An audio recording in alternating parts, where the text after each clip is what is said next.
Hello Vangsha lovers, welcome back to my channel।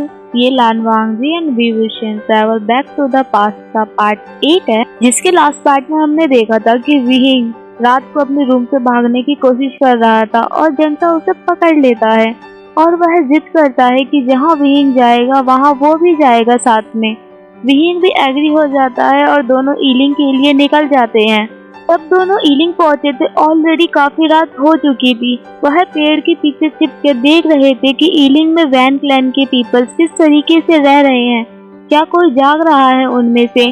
कि suddenly उनके सामने वैनचिंग आ जाती है और वह कहती है, वीगॉन जी आप यहाँ क्या कर रहे हैं। विहिंग फनी से स्माइल करते हुए कहता है, वैनचिंग हम यहाँ तुम्हें देखने के लिए आए थे, क्या यहाँ पे कोई प्रॉब्लम तो नहीं है, सभी लोग यहाँ अच्छे से रह रहे हैं नहीं। विहिंग वैनचिंग को कुछ तालिस्मान देता है और ईलिंग पर एक कवच बना देता है जिससे कोई भी अंदर एंटर ना हो सके और वैन क्लैन के जितने भी लोग वहाँ रह रहे हैं वह बहुत अच्छे से वहाँ रह सके और उन्हें कोई भी प्रॉब्लम ना हो और ना ही कोई कठपुतली उनके ऊपर हमला कर सके।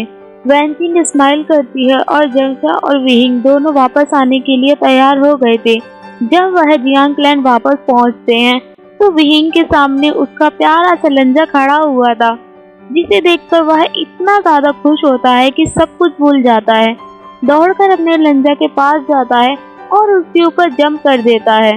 वांगजी को देखकर विहिंग को कोई फर्क नहीं पड़ रहा था कौन उसे देख रहा है कौन नहीं। वह लानजान के चेहरे पर पूरी जगह किस करना शुरू कर देता है। विस्पर करता है, आई मिस यू लानजान। लानजान भी विहिंग को टाइटली हग करते हुए कहता है, आई मिस यू टू विहिंग। वहाँ खड़े सभी लोग उन दोनों को ही देख रहे थे कि वह कितना ज्यादा लवी डबी हो रहे हैं। चिचैन अपना गला साफ करते हुए कहता है, वांगजी। विहिंग अपने होश में आता है और दोनों देखते हैं कि सभी लोग उन दोनों को ही देख रहे हैं।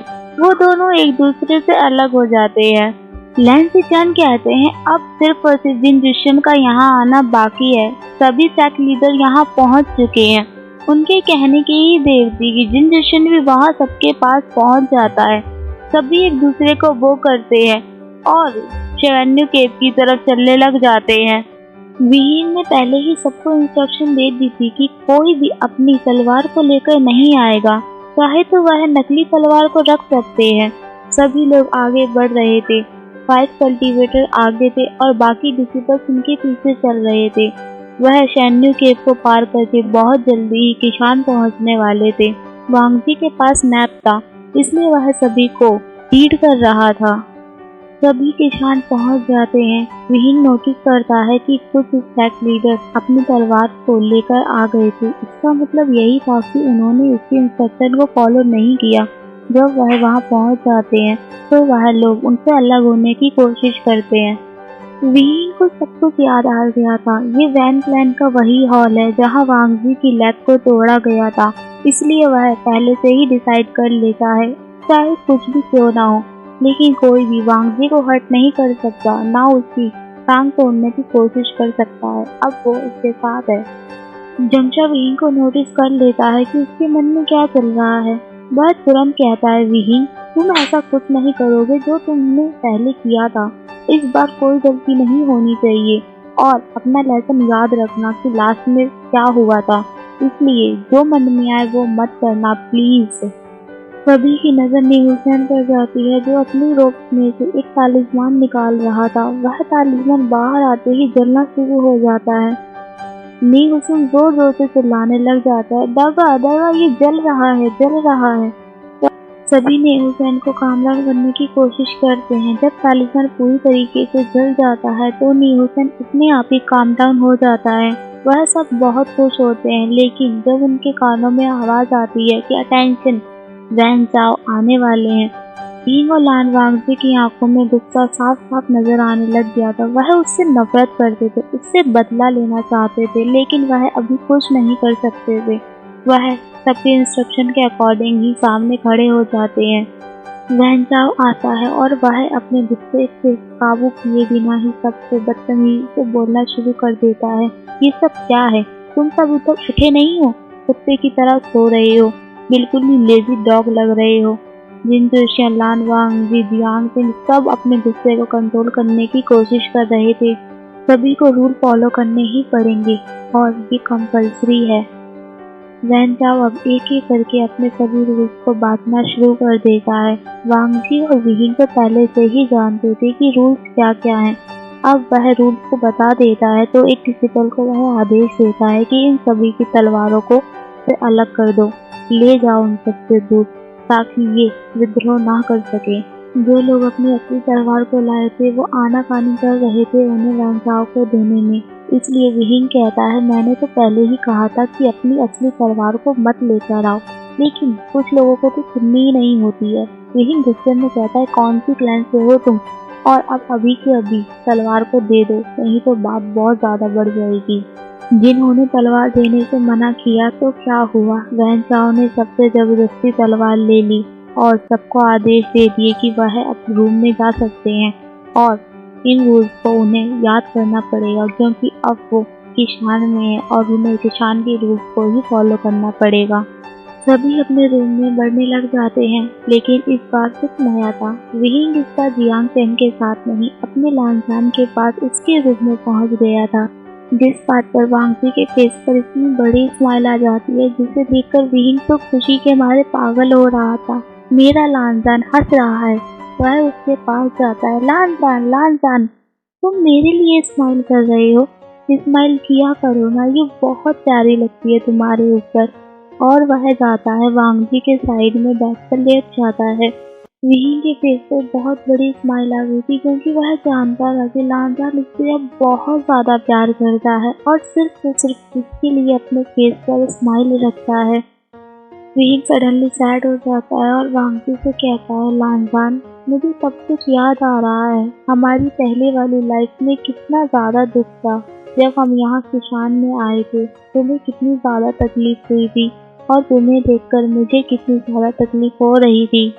वांग जी सैड विहिंग को देखकर कहता है, विहिंग सिर्फ तुम्हें ही याद नहीं है, मुझे भी सब कुछ याद है, लेकिन पिछली बार की तरह ऐसा कुछ नहीं होगा।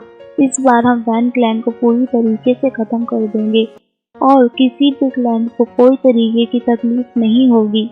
हम इस बार सारे एंसेस्टर वगैरह सबको पहले से ही इन्फॉर्म कर देंगे और पहले से ही सब कुछ करने की कोशिश करेंगे। शायद हम लोग फ्यूचर को बदल देंगे।